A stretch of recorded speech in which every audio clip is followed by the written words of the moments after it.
Good morning guys, or good afternoon or good evening wherever you are. Welcome back to another episode of Barham Engines.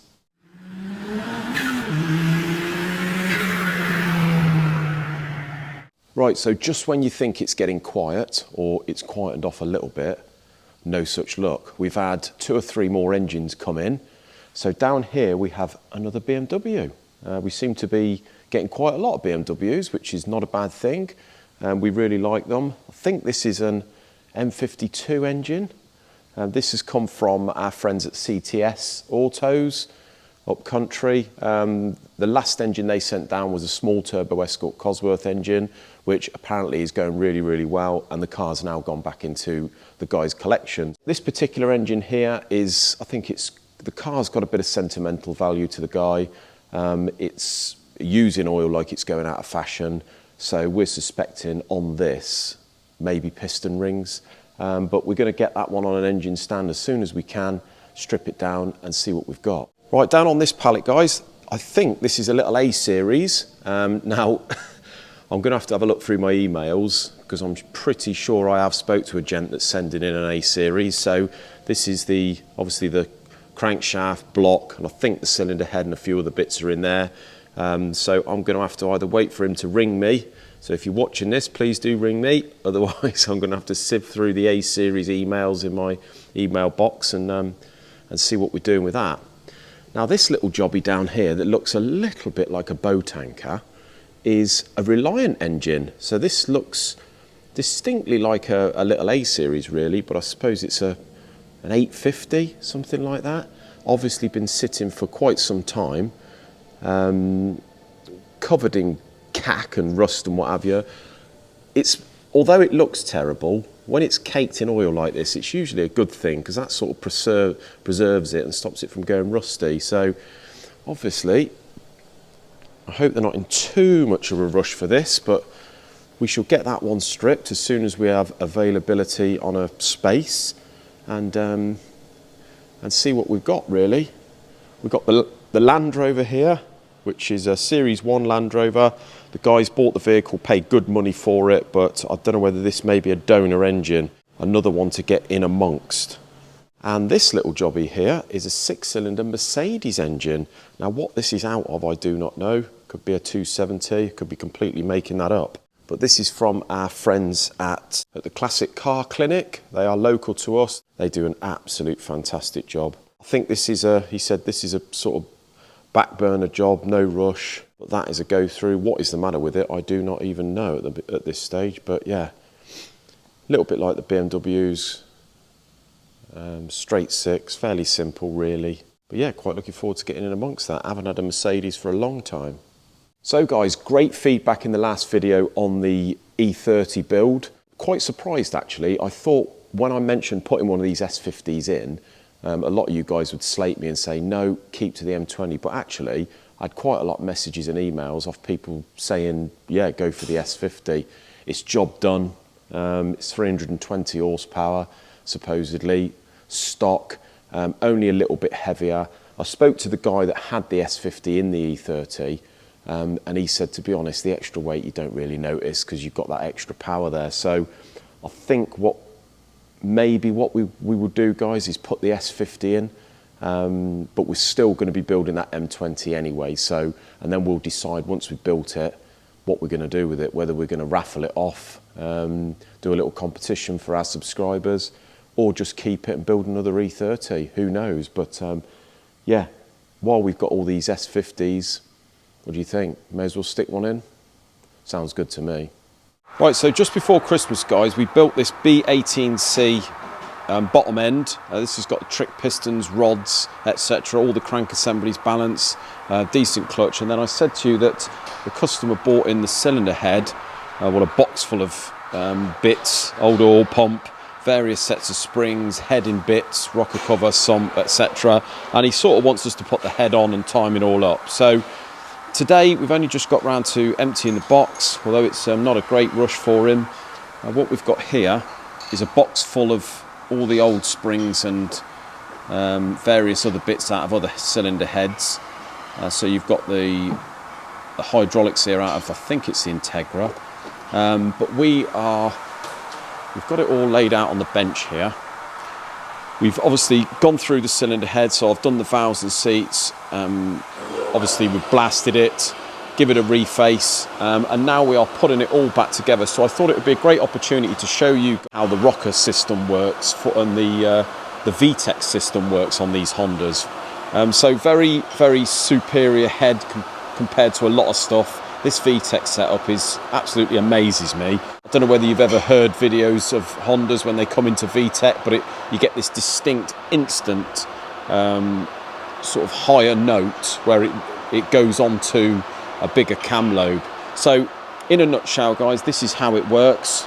As you can see here, I've got the tough springs, double valve springs here with the titanium tops. These are all skunk stuff, so this is quite expensive. We've got the skunk camshafts, rockers. This has obviously all been run before, so it's second hand. You can see I've put most of them in here, but I've left these three out just so I can show you basically how it works. So first of all, you've got rocker shafts that go through here, held in by these pins here, which, as you can see, they've got like a restrictor system there, which these feed the rockers with oil. You can see we've got a series of holes here. Now, how the Vtec works, you can see you've got three lobes or three rockers operating two valves, and the reason for that is you've got the two outside ones. So if we go over here and show you the lobes, see, in normal operating, it all depends on the load, the temperature of the engine, revs, etc. So you've got one lobe there, you've got one that's smaller than the other. Now this is for basically, so one valve opens a bit less than the other.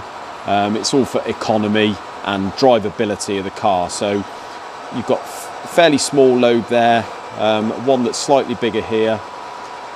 Obviously it's all a bit of a science using the rocker system, but what happens is these lobes will work, basically they're not high lift, they're just for normal driving.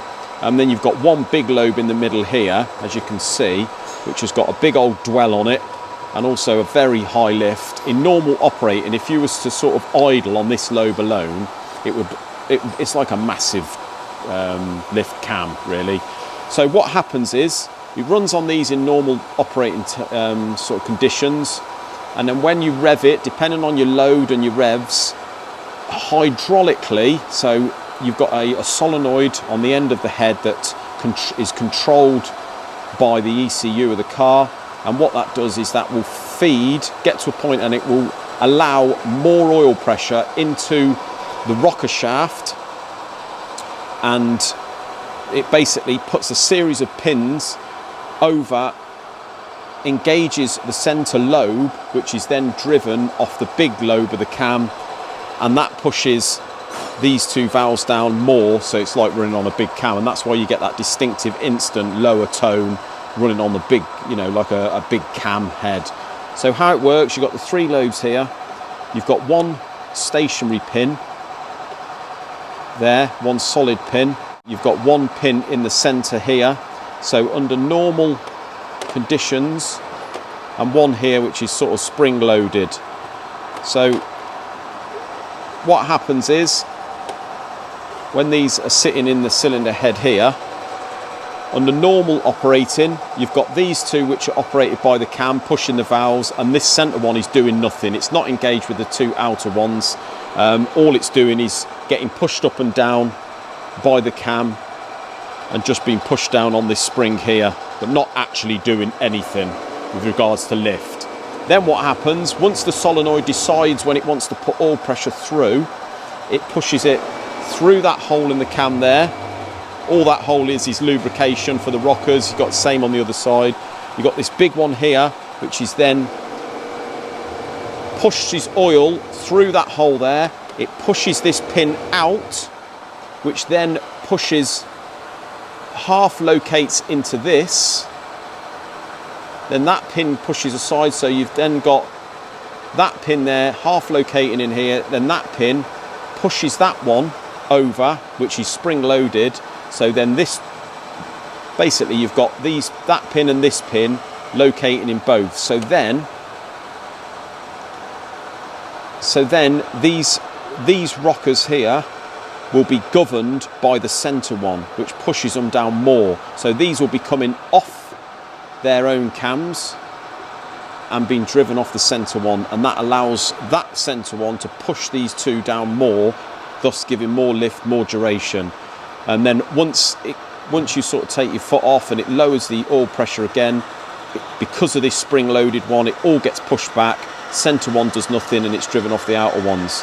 So I hope you understand, guys, how that works.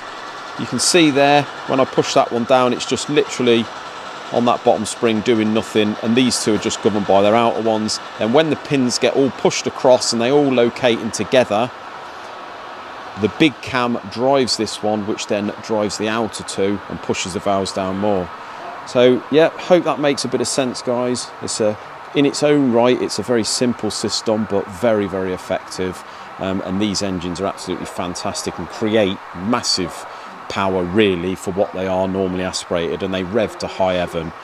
So yeah, we've got bigger valves, springs, etc. on this one, because this is turbocharged. So this is going to be, you know, 550 horsepower.